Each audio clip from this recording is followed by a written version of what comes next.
Assalamualaikum lovely students, welcome to BioFlow. Before watching this video, make sure you like, comment, share and subscribe. इस channel में आपको FSc biology के तमाम lectures मिलेंगे और ये लेक्चर्स एफएससी और एमडीकेट के प्रिपरेशन के लिए हैं। लवली स्टूडेंट्स, आज हम डिस्कस करने वाले हैं वो role of B cells in third line of defence. Humoral immune response का मतलब है वो इम्यून रिस्पॉन्स जो बी सेल जनरेट करती है अगेंस्ट पैथोजन या फिर डिजीज कॉजिंग एजेंट। यहाँ पे बहुत ही इंपॉर्टेंट पॉइंट है कि यहाँ प्रोडक्शन ऑफ एंटीबॉडीज जो है वो होते हैं। अगर हम बात करें टी सेल की या फिर सेल मीडिएटेड इम्यून रिस्पॉन्स की, वहाँ पे एंटीबॉडीज़ की प्रोडक्शन नहीं होती है। तो यहाँ पे जब एंटीबॉडीज़ की प्रोडक्शन होगी, वो एंटीबॉडीज़ क्या करेगी, पैथोजन वगैरह को जाके किल करेगी या फिर टॉक्सिन वगैरह को क्या करेगी, न्यूट्रलाइज करेगी। सबसे पहले हम देखते हैं बी सेल्स या फिर बी लिम्फोसाइट्स। लवली स्टूडेंट्स, जो बी सेल्स है या बी लिम्फोसाइट है वो असल में WBC यानी वाइट ब्लड सेल की एक टाइप है और कहाँ पे प्रोड्यूस होती है, बोन मेरो में प्रोड्यूस होती है। जिस तरह मैंने आपको बताया था पिछली वीडियोस में कि बोन मेरो जो है एक स्पंजी टिश्यू टाइप मास होता है, वो इनसाइड बोन्स जो है वो प्रेजेंट होता है। तो वहाँ पे क्या प्रोड्यूस होगी, बी सेल्स जो है वहाँ पे प्रोड्यूस होंगे या फिर बी लिम्फोसाइट जो है वहाँ पे प्रोड्यूस होंगे। बी सेल एक्टिवेशन यानी बी सेल किस तरह एक्टिवेट होंगे, इस एक्टिवेशन से पहले हम देखते हैं कि बी सेल किस तरह प्रोड्यूस होंगे या फिर बी सेल किस तरह बनेंगी। लवली स्टूडेंट्स, आप देख सकते हैं ये हमने ऑलरेडी डिस्कस किया था पिछली वीडियो में रोल ऑफ टी सेल्स में कि एक एंटीजन प्रेजेंटिंग सेल यानी एक ऐसा सेल जो एंटीजन को रिप्रेजेंट करता है, उसके ऊपर क्या प्रेजेंट होता है, एंटीजन प्रेजेंट होता है। तो ये किस चीज़ को अट्रैक्ट करेगी, अपनी तरफ हेल्पर टी सेल को अट्रैक्ट करेगी और हेल्पर टी सेल्स के ऊपर जो है एक रिसेप्टर प्रेजेंट होता है जिसको हम कहेंगे टी सेल रिसेप्टर या फिर शॉर्ट में हम कहेंगे TCR। ये हेल्पर टी सेल्स क्या करेंगे, एक प्रोटीन की फॉर्मेशन करेंगे या प्रोडक्शन करेंगे को हम कहेंगे इंटरल्यूकिन 2। ये इंटरल्यूकिन 2 क्या करेगी, ये हेल्पर टी सेल की डिवीजन जो है कॉज करेगी और हेल्पर टी सेल जो है डिवाइड हो जाएगा दो सेल्स में, टी सेल्स में और बी सेल्स में। लवली स्टूडेंट्स, हमने role of T cell in third line of defence जो है हमने बहुत ही डिटेल में डिस्कस कर लिया था।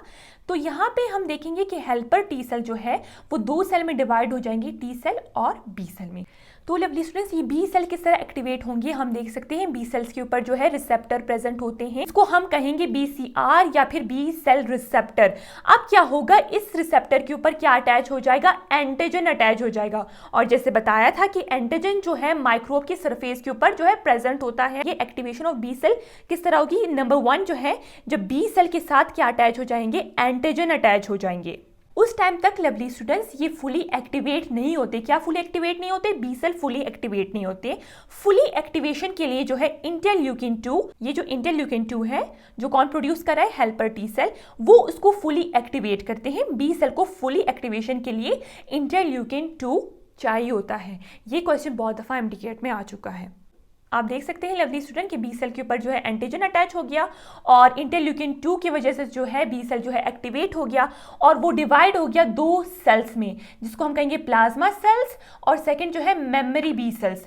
अब प्लाज्मा सेल्स कौन से सेल्स होते हैं लवली स्टूडेंट्स, प्लाज्मा सेल्स वो सेल्स होते हैं जो एंटीबॉडीज की प्रोडक्शन करते हैं। लवली स्टूडेंट्स, हमारी बॉडी में बहुत सारी इम्यून सेल्स प्रेजेंट है पर हर एक इम्यून सेल जो है एंटीबॉडीज की प्रोडक्शन नहीं करेंगी।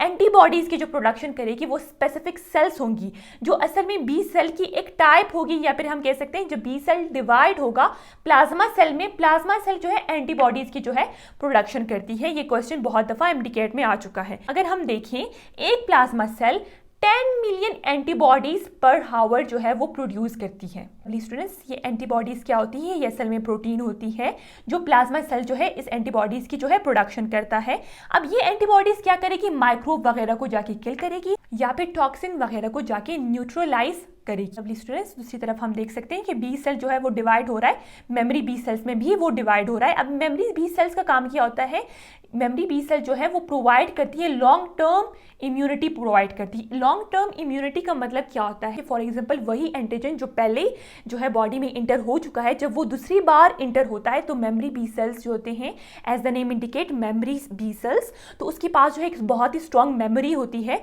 और वो जो है बहुत ही क्विक और स्ट्रॉन्गर इम्यून रिस्पॉन्स जनरेट करती है ताकि उस एंटीजन को या फिर उस पैथोजन को एलिमिनेट किया जा सके फ्रॉम बॉडी।